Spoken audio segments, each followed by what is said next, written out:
Rajkot rural police દ્વારા ગુમ થયેલા યુવક રાજકુમાર જાટના કેસના સીસીટીવી ફૂટેજ જાહેર કર્યા છે। આ સીસીટીવી ફૂટેજ મુજબ 2 માર્ચે રાત્રે પિતા દીકરા વચ્ચે માથાકૂટ થઈ હોવાનું જોવા મળે છે। તો ત્યારબાદ 3 માર્ચ રાત્રિના 2 વાગ્યાની આસપાસ યુવક ઘરેથી નીકળી ગયો હોવાનું અને 4 માર્ચે રાતના સમયે રાજકુમાર જાટ આશ્રમમાંથી બહાર નીકળી ગયો હોવાનું દેખાય છે। જો કે આશ્રમથી 500 મીટર દૂર યુવકનો અકસ્માત થયો હતો, જેમાં યુવકનું મોત થયું છે। પરિવારજનો દ્વારા મૃતદેહની ઓળખ પણ થઈ ચૂકી છે। જોકે પોસ્ટમોર્ટમ પ્રક્રિયા પૂરી થયા પછી મૃતદેહ પરિવારને સોંપવાની વાત કરાઈ રહી છે। જોકે સમગ્ર કેસમાં યુવકના પિતા હત્યાનો આરોપ લગાવી રહ્યા છે। રતનલાલ જાટે પોતાના દીકરાનો મૃતદેહ ઓળખી લીધો છે। જોકે યુવકના શરીર પર અકસ્માતના કોઈ નિશાન ન હોવાના આરોપ લગાવી રહ્યા છે। યુવકના પિતા ગણેશ જાડેજા અને તેના સાથીઓને હત્યા કરી હોવાની વાત પર અડગ છે અને પોતાના દીકરાની હત્યા બદલ ન્યાયની માંગણી કરી છે।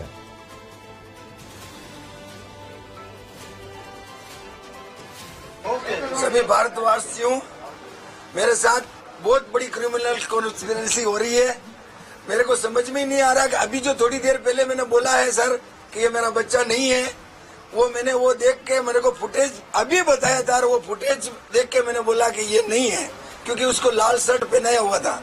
और अभी मेरे को मुर्दा घर में ले गए, वहां पे दिखाया तो बच्चा मेरा ही बच्चा मेरे को नजर आ रहा, लेकिन उसका एक्सीडेंट बिल्कुल नहीं है सर। मैं कह रहा हूँ बच्चे को वहां टोल नाके से उठा के मारा गया, क्योंकि उसके बाद के कोई फुटेज मेरे को मिल नहीं रहे। इन्होंने वहां बच्चे को मारा और इन्होंने क्या किया कि दूसरा कपड़ा पहना दिया, और अभी बाद का उसका फोटो 9 दिन 8 दिन का फोटो दिखा रहे। तो मैंने दूसरे दिन का फोटो मेरे को पहले बताया, ये सोच के कह दिया कि मेरा ही बच्चा है, मेरा बच्चा नहीं है।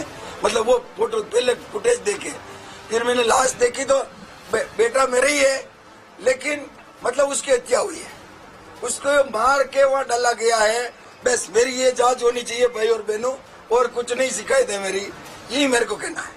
ગોંડલની અંદર છે તે રાજકુમાર રતનલાલ જાટ નામનો યુવક છે તે યુપીએસસી ની પરીક્ષાની છે તે તૈયારી કરતો હતો।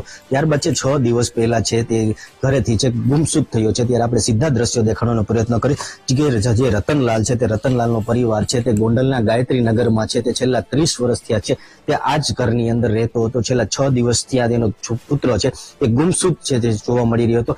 ત્યારે તેના પિતા દ્વારા છે તે ક્યાંક ને ક્યાંક આક્ષેપો છે તે પણ કરવામાં આવ્યા હતા કે પિતા દ્વારા છે તે આક્ષેપો કરવામાં આવ્યા કે અમારા પુત્રને છે તે જયરાજસિંહ જાડેજાના માણસો દ્વારા છે તે માર મારવામાં આવ્યો છે। ત્યારબાદ છે ત્યારબાદથી જે પુત્ર છે તે મારો ગાયબ જોવા મળ્યો છે। ત્યારે બીજી બાજુ જો વાત કરવામાં આવે, બીજી બાજુ છે તેના પુત્રનું છે તે મૃતદેહ છે તે રાજકોટ અમદાવાદના હાઈવે પરથી છે મળી આવ્યો છે અને છેલ્લા 4 દિવસ થયા છે તેના પુત્રનું ડેડ બોડી છે તે રાજકોટ સિવિલ હોસ્પિટલ ખાતે ઓળખ માત્ર છે તે રાખવામાં આવી હતી। ત્યારબાદ છે કાલે તેના પિતાશ્રીઓ છે તે રાજકોટ હાઈકોર્ટે પણ પહોંચ્યા હતા, જ્યારે જયરાજસિંહના માણસો દ્વારા છે તે મારવામાં આવ્યો તેવા આક્ષેપો કરવામાં આવ્યા હતા। પોલીસ પણ ક્યાંક ને ક્યાંક ફરિયાદ ન લેતી હોય તેવા પણ આક્ષેપો કરવા આવ્યા હતા। ત્યારે તેના પિતાશ્રી છે ત્યારે હાઈકોર્ટ પહોંચ્યા હતા। હાઈકોર્ટ પહોંચ્યા બાદ છે તેને રાજકોટ પોલીસે છે જ્યારે યુવક જે ગુમસુદ થયેલો હતો તેની ફોટો જોઈને છે તે ઓળખપત્ર કર્યું હોય ત્યારે જે ગોંડલ પોલીસને જાણ કરવામાં આવી હતી કે જે યુવક છે જે ગુમ થયેલો હતો તેની ડેડ બોડી છે ત્યારે રાજકોટ હોસ્પિટલ ખાતે છે ત્યારે ઓળખ કરવામાં આવી હતી। ત્યારબાદ છે તેના પિતાશ્રી દ્વારા છે ત્યારે એની ફોરેન્સિક રિપોર્ટની છે તે માંગ કરવામાં આવી છે। Vikramsinh Chudasama, VTV news, Jetpur.